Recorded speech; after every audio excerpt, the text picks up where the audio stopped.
सो hey everyone, आज हम start करते हैं अपना मानव रक्त के बारे में। मानव रक्त, ठीक है, ब्लड जिसको आम भाषा में बोलते हैं, ठीक है। ये बहुत इंपॉर्टेंट है कई सारे एग्ज़ाम्स में, रेलवे ग्रुप डी में, यूपी ट्रिपल एससी पैट में, और पुलिस में, यूपी पुलिस का जो कांस्टेबल का एग्ज़ाम आने वाला है, और मुख्य सेविका का एग्ज़ाम आने वाला है, एएनएम का एग्ज़ाम आने वाला है। इन सभी एग्ज़ाम्स के लिए मोस्ट इम्पॉर्टेंट है, ठीक है। तो स्टार्ट करते हैं हम। अगर ये आप पीडीएफ पूरी पढ़ लेंगे तो आपको कहीं भी कुछ भी देखने की ज़रूरत नहीं है, ये मोर देन सफिशिएंट है, और सिर्फ 2 पेज की पीडीएफ है, आपको ज़्यादा टाइम भी नहीं लगेगा। हम पहला स्टार्ट करते हैं। मानव शरीर में रक्त की मात्रा का कुल भार कितना होता है? 7%, ठीक है। मतलब अगर कोई आदमी 100 किलो का है तो उसमें 7 किलो क्या होगा? खून होगा, ठीक है। मानव शरीर में 7 किलो खून होगा। आगे देखते हैं कि यह एक क्षारीय खून कैसा होता है? हल्का सा क्षारीय होता है। हम जानते हैं कि 7 से अगर कम होगा तो ये एसिड होगा, यानी कि अम्लीय होगा, और 7 से ज़्यादा होगा तो ये क्षारीय होगा, ठीक है। तो पीएच मान कितना होता है हमारे खून का? 7.4। याद रखना, सब मोस्ट इंपॉर्टेंट है। खून का पीएच कितना है? 7.4, इसलिए ये क्षारीय होता है, ठीक है। मानव शरीर में औसतन 5 से 6 लीटर खून होता है। कितना होता है? 5 से 6 लीटर। और रक्त के 2 भाग होते हैं। रक्त के 2 भाग कौन कौन से? एक तो प्लाज्मा और दूसरा रक्त कणिकाएं, ठीक है। जिसे हम रेड ब्लड सेल्स और वाइट ब्लड सेल्स, मतलब लाल रक्त कणिकाएं, श्वेत आरबीसी और डब्ल्यूबीसी बोलते हैं रक्त कणिकाएं, ठीक है। रक्त कितना भाग? 2, एक तो प्लाज्मा हो गया और रक्त कणिकाएं। और रक्त कणिकाएं 2 प्रकार की होती हैं, रेड ब्लड सेल्स और white blood cells, WBC RBC, ठीक है। ये आपको याद रखना है। अगला आते हैं हम प्लाज्मा पे। प्लाज्मा को हम डिटेल में पढ़ते हैं। यह रक्त का तरल भाग होता है। तरल भाग जो होता है वो होता है प्लाज्मा। रक्त का 60% भाग प्लाज्मा होता है और 90% भाग जल होता है। 7% प्रोटीन, 0.9% लवण और 0.1% ग्लूकोज होता है। शेष अन्य काफ़ी कम मात्रा में होते हैं, ठीक है। तो जो हमारा खून है, जैसे खून हमारा मान लो 100 लीटर है, 100 लीटर में से 60 लीटर क्या होगा? प्लाज्मा, ठीक है। 60 लीटर होगा प्लाज्मा और 40 लीटर होगा हमारा रक्त कणिकाएं, ठीक है। ये हमको याद रखना है। अब इसके बाद आ जाओ प्लाज्मा का कार्य क्या होता है? प्लाज्मा का कार्य शरीर से पचे भोजन, हार्मोन, उत्सर्जी पदार्थों आदि का परिवहन प्लाज्मा के माध्यम से होता है, ठीक है। हमारे शरीर में मान लो भोजन पच गया, उसके अलावा हार्मोन शरीर में एक जगह से दूसरी जगह लेके जाने हैं, तो इन सब का ये सब कार्य कौन करता है? ये प्लाज्मा ही ये सब कार्य करता है, ठीक है। इसके बाद आ जाओ कि सीरम क्या होता है? ये प्लाज्मा से फाइब्रोजन और प्रोटीन को निकाल देने के बाद शेष भाग को सीरम कहते हैं। मतलब प्लाज्मा है, प्लाज्मा से फाइब्रोजन निकाल दिया और प्रोटीन निकाल दिया, उसके बाद जो बचा उसको हम कहेंगे सीरम, ठीक है। उसके बाद हम उसको कहेंगे सीरम। अब अगला हम आ जाते हैं कि रक्त कणिकाएं क्या होती हैं, ठीक है। रक्त कणिकाएं, एक सेकंड, पेन ये थोड़ा छोटा कर लें क्योंकि ज़्यादा बड़ा आ रहा है। अब देखो रक्त कणिकाएं क्या होती है। रक्त कणिकाएं खून का 40%, जैसा कि मैंने बताया, 60% प्लाज्मा, 60% क्या हो गया? प्लाज्मा, और रक्त कणिकाएं कितनी हो गई? 40%। इसको 3 भागों में बांटा जा सकता है। लाल रक्त कणिकाएं आरबीसी, श्वेत रक्त कणिकाएं डब्ल्यूबीसी, और डब्ल्यूबीसी को हम ल्यूकोसाइट्स भी कहते हैं, ल्यूकोसाइट्स, ठीक है। तो सबसे पहले हम लाल रक्त कणिकाएं के बाद डिटेल में पढ़ते हैं। लाल रक्त कणिकाएं जो होती हैं इसमें नाभिक का अभाव होता है, इसमें नाभिक नहीं होता। नाभिक मतलब ये, जैसे ये परमाणु होता है इसमें ये नाभिक, उसी प्रकार लाल रक्त कणिकाओं में ये जो नाभिक होता है ये नहीं होता है, ठीक है, का अभाव होता है, ठीक है। इसके अपवाद क्या हैं? जैसे ऊंट और लामा 2 ऐसे प्राणी हैं जिनमें नाभिक होता है, ठीक है। और आरबीसी का निर्माण अस्थि मज्जा में होता है, अस्थि मज्जा में होता है। और इनका आरबीसी खत्म कहाँ पे होती है? ये प्लीहा में, ठीक है। ये मोस्ट इंपॉर्टेंट है, बहुत बार आता है, ये याद रखना।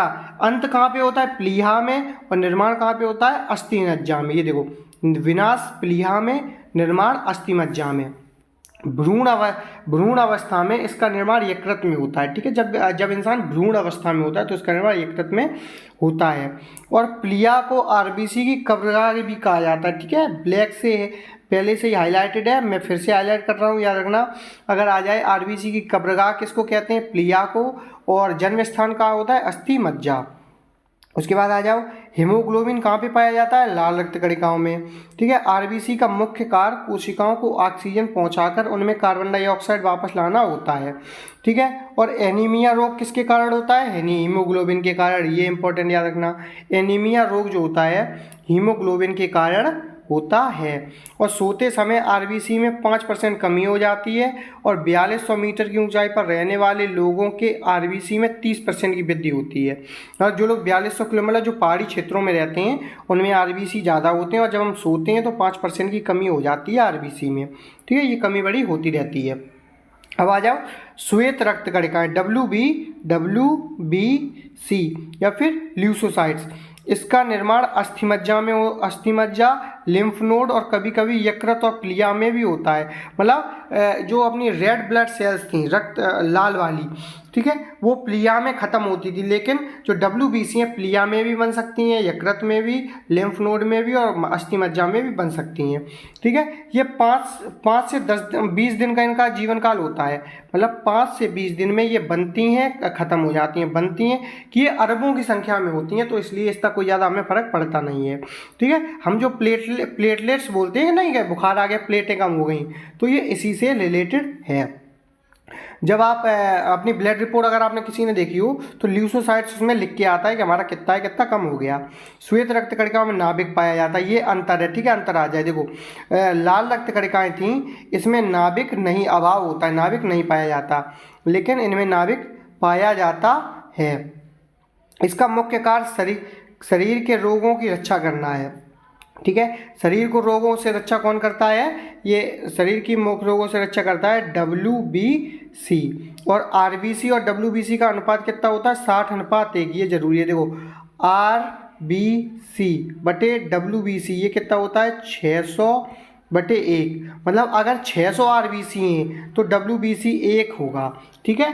मतलब ये 600 गुना, जो लाल रक्त कणिकाएं होती हैं, लाल रक्त कणिकाएं जो होती हैं ये 600 गुना ज़्यादा होती हैं। अब आ जाते हैं हम अगले पे, ठीक है। ये देखिए नंबर 3, रक्त कणिकाओं के 3 भाग थे, तो हमने एक देख लिए लाल रक्त कणिकाएं, श्वेत रक्त कणिकाएं। नंबर 3 पे आ जाओ, क्या, रक्त विम्बाणु या फिर थ्रोम्बोसाइट्स। ये भी हम जब ब्लड रिपोर्ट निकालते हैं, ब्लड रिपोर्ट में हमारे आता है थ्रोम्बोसाइट। या केवल मानव और अन्य स्तनधारियों में पाया जाता है। मतलब जो स्तनधारी नहीं है, जो मतलब अंडे वगैरह देते हैं, जिनमें स्तन नहीं पाई जाती है, उनमें नहीं पाया जाता है। इसमें भी नाभिक का अभाव होता है। नाभिक का अभाव और किसमें होता है, आरबीसी में, और WBC में नाभिक पाया जाता है। इसका निर्माण कहाँ पे होता है, अस्थिमज्जा में, और जीवन काल 3 से 5 दिन होता है। 3 से 5 दिन में बनती हैं और ख़त्म हो जाती हैं। इनकी मृत्यु प्लिया में होती है। ये लगभग आरबीसी से सेम है, आप देख रहे हैं कैरेक्टरिस्टिक। अस्थिमज्जा में निर्माण हुआ, प्लिया में खत्म हुई, 3 से 5 दिन का अभाव, नाभिक का अभाव, 3 से 5 दिन का जन्म था, ठीक है। इनका मुख्य कार्य क्या होता है, रक्त का थक्का जमने में। रक्त का थक्का क्या होता है, आप अगर कट गए कुछ देर बाद देखेंगे आप, अपने आप खून रुक जाता है, तो इसी को बोलते हैं रक्त का थक्का जमना। अब आ जाइए रक्त के कार्य देख लेते हैं। रक्त का कार्य तापमान को नियंत्रित करना, ठीक है। खून का ये सबको पता है शरीर में खून है, ये किसी को नहीं पता खून का इस्तेमाल क्या है। तो देखो सबसे मेन काम होता है तापमान को हमारे शरीर को नियंत्रित करता है और शरीर की रोगों से रक्षा करता है, ठीक है। ऑक्सीजन, कार्बन डाइऑक्साइड, पचे भोजन को, मान लो ये हमारा सिर है, सिर से किसी को हमारे पैर में लेके जाना है तो कौन लेके जाएगा, ब्लड लेके जाएगा, ठीक है, खून लेके जाता है। हार्मोन्स यहाँ से सिर से दिमाग से पैर तक लेके जाने कौन लेके जाएगा, हमारा खून। शरीर के विभिन्न भागों का समन्वयन, मतलब हमारा पैर हमारे हाथ के अकॉर्डिंग चले, उसके अनुसार चले, ये काम कौन करता है, ये रक्त करता है, ठीक है। रक्त का, अब हम देखते हैं रक्त का थक्का जमना। मैंने क्या बताया, खून कुछ देर बाद अपने आप रुकने लगता है, ठीक है। क्लॉटिंग बोलते हैं अंग्रेजी में, हिंदी में थक्का जमना। ये प्रक्रियाएं होती हैं, ठीक है। ये विटामिन याद रख लेना, ये चाहो तो आप पढ़ लो, याद रख लो, तो कोई इतना जरूरी नहीं है। विटामिन के याद रखना, मोस्ट इंपॉर्टेंट, ठीक है। विटामिन के रक्त का थक्का में महत्वपूर्ण होती है। आगे देखते हैं हम मानव रक्त समूह मतलब ह्यूमन ब्लड ग्रुप पूछ रही हैं, ठीक है। तो ब्लड ग्रुप की खोज किसने की थी, ये की थी लेनिस्टर ने 1900 में, ठीक है। लेनिस्टर, ये ठीक है, गेम ऑफ थ्रोन्स वाले ये लेनिस्टर हैं, ठीक है, हाउस ऑफ लेनिस्टर। तो ये मजाक की बात तो ये छोड़ो, ये आप याद रखना ब्लड ग्रुप की खोज किसने की, लेनिस्टर ने की 1900 में, ठीक है। इसके लिए 1930 में उन्हें नोबेल पुरस्कार सम्मानित किया गया। और मानव रक्त समूह भिन्नता के का मुख्य कारण क्या होता है, ये ग्लाइकोप्रोटीन सब में अलग अलग होता है, इसलिए हमारा रक्त समूह अलग अलग होता है, वरना सब में सेम हो। जो लाल रक्त कणिकाओं में पाए जाते हैं एंटीजन कहते हैं। तो ये ग्लाइकोप्रोटीन है, ग्लाइकोप्रोटीन को क्या कहते हैं, एंटीजन। और एंटीजन दो प्रकार के हो, एंटीजन ए और एंटीजन बी, ठीक है। एंटीजन अथवा ग्लाइकोप्रोटीन की उपस्थिति के आधार पर 4 ग्रुप समूह होते हैं, ठीक है। जिनमें ए पाया जाता है उनमें उनका ब्लड ग्रुप ए, ठीक है। जिनमें एंटीजन बी पाया जाता है उनका ब्लड ग्रुप बी, और जिनमें ए और बी दोनों पाया जाता है उसका ए बी, और जिनमें एंटीजन नहीं पाया जाता उसको रक्त ग्रुप ओ कहते हैं, ठीक है। तो ब्लड ग्रुप याद रखना सिर्फ 4 होते हैं, ए बी और ओ। देखो जिसमें ए एंटीजन वो ए ब्लड ग्रुप, जिसमें बी एंटीजन वो बी ब्लड ग्रुप, जिसमें दोनों पाए जाते हैं वो ए बी, और जिसमें कुछ नहीं पाया जाता वो ओ ब्लड ग्रुप, ठीक है। सिंपल सा है, याद रखना, ठीक है। अब आ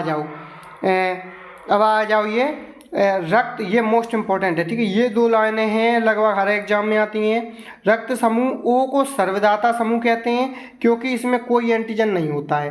तो ओ जो ब्लड ग्रुप ओ होता है कहते हैं रेयरेस्ट होता है ओ ब्लड ग्रुप ओ, ये सबको खून दे सकता है, इसको कोई भी ले सकता है। और रक्त ग्रुप ए बी को सर्वग्राही कहते हैं, क्यों, इसमें ए भी पाया जाता है बी भी पाया जाता है, तो चाहे इसको कोई भी दे दे रिएक्शन इसको नहीं होगी, ठीक है। तो ये आप देखो याद रखना कि ओ जो है ये क्या है, सर्वदाता यानी कि यूनिवर्सल डोनर, और ए बी क्या है, सर्वग्राही यानी कि यूनिवर्सल एक्सेप्टर, ये ग्राही, ठीक है। ये मोस्ट इंपॉर्टेंट है, आपको याद रखना है। तो जहाँ तक मुझे लगता है आपके काफ़ी सारे डाउट क्लियर हो गए होंगे, ठीक है। तो आपको बस ब्लड में ये पढ़ लेना, कोई भी एग्जाम कहीं से भी एग्जाम आएगा आपसे क्वेश्चन नहीं छूटेगा। तो थैंक यू सो मच, और अगर आपको वीडियो अच्छा लगे तो आप शेयर एंड सब्सक्राइब भी कर सकते हैं।